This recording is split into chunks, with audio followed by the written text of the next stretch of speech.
കഴിഞ്ഞ ദിവസം ഒരു യാത്രയിൽ ഒരു സുഹൃത്ത് കൂടെ വന്നപ്പോൾ മൊത്തത്തിലൊരു ബിരിയാണിയുടെ സ്മെല്ല്. അപ്പോൾ ഞങ്ങൾ കരുതി ഇദ്ദേഹം ഞങ്ങൾക്ക് വേണ്ടിയിട്ട് ഭക്ഷണം പാർസൽ കൊണ്ടുവരികയോ അല്ലെങ്കിൽ ഭക്ഷണം കഴിച്ച ഉടനെ വന്നതോ കൊണ്ടായിരിക്കും ഈ ഒരു സ്മെല്ല് എന്നുള്ളത്. കുറച്ച് കഴിഞ്ഞപ്പോഴാണ് കാര്യം മനസ്സിലായത്. ഇദ്ദേഹത്തിൻ്റെ സ്ഥാപനത്തിൽ കിച്ചണിൽ ഈ ഒരു ബിരിയാണി പ്രിപ്പയർ ചെയ്യുന്ന സമയത്ത് കുറച്ച് സമയം അദ്ദേഹം അവിടെ ചിലവഴിച്ചത് കൊണ്ടാണ് ഈ ഒരു സ്മെല്ലും ക്യാരി ചെയ്ത് മൂപ്പര് വന്നിരിക്കുന്നത്. ഇത് പലപ്പോഴും അങ്ങനെയാണ്. നമ്മളൊരു പെർഫ്യൂം ഷോപ്പിൽ പോയി കഴിഞ്ഞാൽ കുറച്ച് സമയം നമ്മളവിടെ ചിലവഴിച്ച് കഴിയുമ്പോഴത്തേക്ക് ആ ഒരു ഷോപ്പിലുള്ള സ്മെല്ലൊക്കെ നമ്മൾ ക്യാരി ചെയ്യും. പിന്നെ നമ്മൾ എവിടെ പോയി കഴിഞ്ഞാൽ ആ ഒരു സ്മെല്ലായിരിക്കും അന്നത്തെ ദിവസം.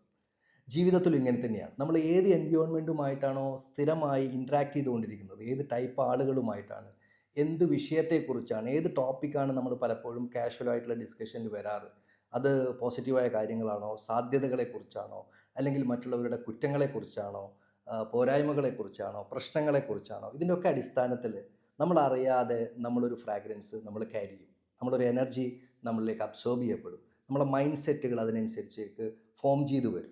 പക്ഷേ ഇതിൻ്റെ മറ്റൊരു പ്രധാനപ്പെട്ട വശം, ഇങ്ങനെ എൻവിയോൺമെൻറ്റിനാൽ ഇൻഫ്ലുവൻസ് ചെയ്യപ്പെട്ടിട്ട് നമ്മൾ മാറുമ്പോൾ അത് പലപ്പോഴും നമ്മൾക്ക് അറിയാൻ പറ്റില്ല.